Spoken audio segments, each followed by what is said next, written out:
Hello everyone, good morning. কেমন আছো সবাই? আশা করছি সবাই খুব ভালো আছো। আমরাও বেশ ভালো আছি। পিউস লাইফস্টাইলে তোমাদের সবাইকে আরও একবার ওয়েলকাম আমার নতুন ভিডিওতে।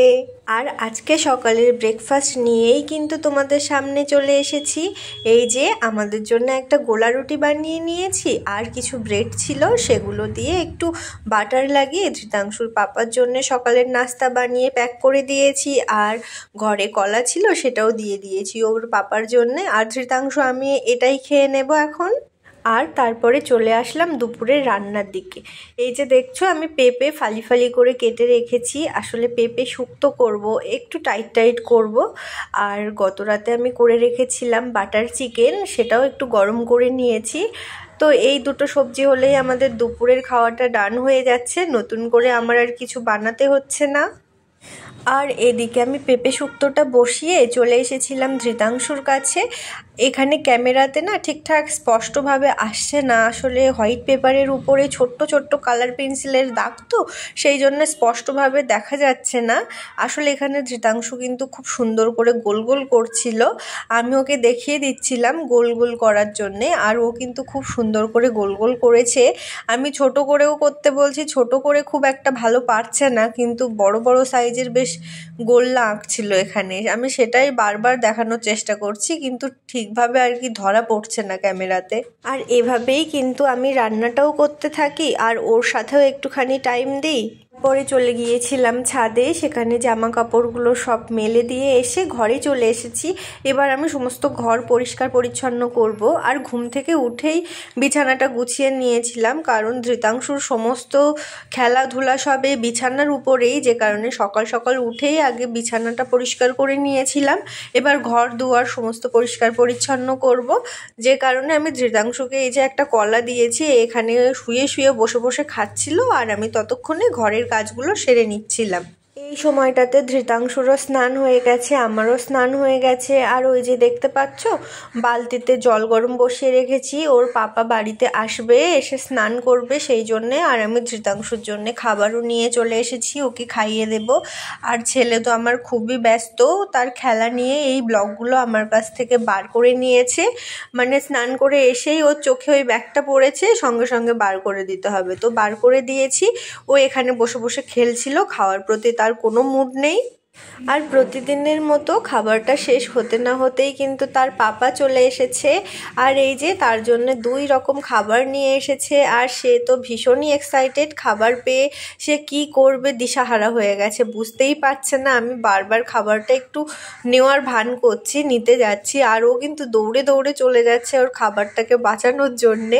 একটুখানিও কারোর সাথে শেয়ার করবে না, যে কারণে দেখো কেমন ঝাঁপ দিয়ে দিয়ে খাবারের উপরে পড়ছে। আর সন্ধ্যাবেলা গিয়েছিলাম একটুখানি বাজারে, আর বাজারে গিয়ে ভাবলাম ধৃতাংশুর জন্য তো একটা জ্যাকেট নেওয়া দরকার, যে কারণে একটু দোকানে গিয়েছিলাম। গিয়ে এই যে এই জ্যাকেটটা কিন্তু রিয়েলি সামনে থেকে দেখতে সুন্দর, ক্যামেরাতে আমার তো খুব একটা ভালো লাগছে না। আর ক্যামেরাতে ভালো লাগছিল না বলে আমি জ্যাকেটটা নিইনি। আর এই জ্যাকেটটাও পছন্দ হয়েছিল, কিন্তু এর সাইজটা বড় ছিল না, যে কারণে আর নেওয়া হয়নি। তারপর বাজার থেকে আমাদের প্রয়োজনীয় কিছু কাজকর্ম মিটিয়ে আমরা বাড়িতে চলে আসি। আর খুব ভালো একটা দোকানের এই সমোসা, এটা খেতে খুবই টেস্টি লাগে, যে কারণে আমরা এনেছিলাম। আর আনার সাথে সাথে ধৃতাংশু জানে যে সমোসা আনা হয়েছে, তো আনার সাথে সাথে তার হাত পা কিছুই ধোয়া লাগছে না, তার খাবারটা চাই। যে কারণে তাড়াতাড়ি করে ওর হাত পাগুলো ধুইয়ে দিলাম, আর তাড়াতাড়ি করে ওর খাবারটাও দিয়ে দিলাম। তো এখানে বসে বসে খাচ্ছে, আর ওর পাপাও একটুখানি টেস্ট করছে। আর এই যে বাজার থেকে আলু এনেছি, পেঁয়াজ এনেছি, আর বেগুন এনেছি। আসলে বেগুনটা কিন্তু মাছ দিয়ে রান্না করব, আর মাছটা যেহেতু নদীর মাছ, তো তার সাথে বেগুনটা বেশ ভালো যাবে, যে কারণে মাছটা কেনার পরেই সবজি মিলিয়ে বেগুনটাই নিয়ে আসলাম। আর এই যে মাছটা কিন্তু আমি এখানে পরিষ্কার করে নিয়েছি, আর এদিকে আলু, বেগুন, টমেটো এগুলোও কেটে নিয়েছি। এবারে আস্তে আস্তে রান্নাটা কিন্তু করতে হবে। আর এখানে আমি মাছগুলো ভেজে নিচ্ছিলাম, লবণ হলুদ দিয়ে কিন্তু মাছটা ভেজে নিচ্ছি। আর খুব একটা বেশি কড়া করেও ভাজবো না, তাহলে ওর আসল স্বাদটাই চলে যাবে, যে কারণে। আর এখানে কিছুটা মাছ ভেজে নিচ্ছিলাম, আর তার আগে এখানে কিছুটা মাছ ভেজে রেখে দিয়েছি। এরপরে কিন্তু বাকি সবজিগুলোও আমি আলাদা আলাদা করে ভেজে নেব। তো এই যে দেখো আলুগুলো এখানে আমার ভাজা হয়ে গেছে, তারপরে কিন্তু বেগুনগুলোও আমি একটু সুন্দর করে ভেজে নেব, নিয়ে তবে মশলাটা দিয়ে রান্নাটা শুরু করব। আর নদীর মাছ যেহেতু, যে কারণে খুবই কিন্তু মশলা লাগে না। আমি এখানে শুধুমাত্র কালো জিরে দিয়েছি, টমেটো দিয়েছি আর 2-4টে কাঁচা লঙ্কা দিয়েছি। এতেই এত সুন্দর খেতে হবে না, মানে আর কিছুই লাগবে না। আর সত্যি কথা বলতে আমি অন্য কোনো সবজিও বানাইনি, এই একটা তরকারি দিয়েই আমরা আজকে খেয়ে নেব। তো এখানে বেগুনটা কিন্তু পরে দিলে ভালো হতো, কিন্তু আলাদাভাবে আসলে আমি এই সবজিগুলো ভেজে রাখিনি, যে কারণে আলু আর বেগুন একসাথেই ভেজে উঠিয়ে রেখেছিলাম, সেই জন্য আমার একসাথে এর ভিতরে দিয়ে দিলাম। আর হালকা হাতেই নাড়াচাড়া করেছি, কোনো বেগুনে অসুবিধা হয়নি বা খুলে খুলে ঘন্ট হয়ে যায়নি। এই যে তোমরা দেখো এখানে কিন্তু সবজিটা আমার অলরেডি রান্না হয়ে গেছে, আর এটা কিন্তু খুব টেস্টি হয়েছিল খেতে। আর রান্নাটা কিন্তু আমার এখানে একদমই হয়ে গেছে। আর আমি এখানে প্লেটের ভিতরে ভাত, তরকারি, মাছ সব নিয়েই নিয়েছি। এবারে কিন্তু খাওয়া শুরু করব।